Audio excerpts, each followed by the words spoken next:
ಎಲ್ಲರಿಗೂ ನಮಸ್ಕಾರ ಸ್ನೇಹಿತರೆ. 99% ಸೋತ ಪಂದ್ಯವನ್ನು ಗೆದ್ದ ಬೆಂಗಳೂರು ಬುಲ್ಸ್ ಇನ್ನು PKL ಅಲ್ಲಿ ಹೊಸ ರೆಕಾರ್ಡ್ ಕೂಡ ಮಾಡಿದೆ ನಮ್ಮ ಬೆಂಗಳೂರು.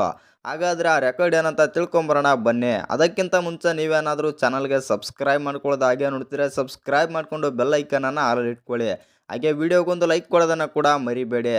ಇನ್ನು ಈ ಮ್ಯಾಚಲ್ಲಿ ಬಂದುಬಿಟ್ಟು 30 ಪಾಯಿಂಟ್, 31 ಪಾಯಿಂಟ್ ಮತ್ತು 32 ಪಾಯಿಂಟ್ ಆಗಿರುತ್ತೆ. ಇನ್ನೂ 25 ಸೆಕೆಂಡ್ಗಳ ಕಾಲಾವಕಾಶ ಇರುತ್ತೆ ಮತ್ತು ಆವಾಗ ಗಣೇಶ್ ಅವರು ಹೋಗ್ತಾರೆ ಅಂತಲೇ ಹೇಳ್ಬೋದು ರೈಡಿಂಗ್ಗೆ. ಅಲ್ಲಿ ಹೋಗ್ಬಿಟ್ಟು ಔಟ್ ಆಗದೆ ಸೂಪರ್ ರೈಡ್ ಕೂಡ ಮಾಡ್ಕೊಂಬರ್ತಾರೆ. ಅದರಿಂದ ಈ ಮ್ಯಾಚ್ ಆದರೆ ನಾವು ಗೆದ್ದೆವು ಅಂತಲೇ ಹೇಳ್ಬೋದು. ಇನ್ನು ಈ ಮ್ಯಾಚ್ ಗೆಲ್ಲುವ ಮೂಲಕ ನಮ್ಮ ಬೆಂಗಳೂರು ಬುಲ್ಸ್ ತಂಡ ಹೊಸ ದಾಖಲೆ ಆದರೆ ಮಾಡಿದೆ ಅಂತಲೇ ಹೇಳ್ಬೋದು. ಅದೇನಪ್ಪ ಅಂತಂದರೆ PKL ಅಲ್ಲಿ ಬಂದುಬಿಟ್ಟು ನಮ್ಮ ಬೆಂಗಳೂರು ಬುಲ್ಸ್ ತಂಡ ಸೀಸನ್ 9ರಲ್ಲಿ ಬಂದುಬಿಟ್ಟು ಬ್ಯಾಕ್ ಟು ಬ್ಯಾಕ್ 4 ಗೆಲುವನ್ನಾದರೆ ಸಾಧಿಸಿತ್ತು.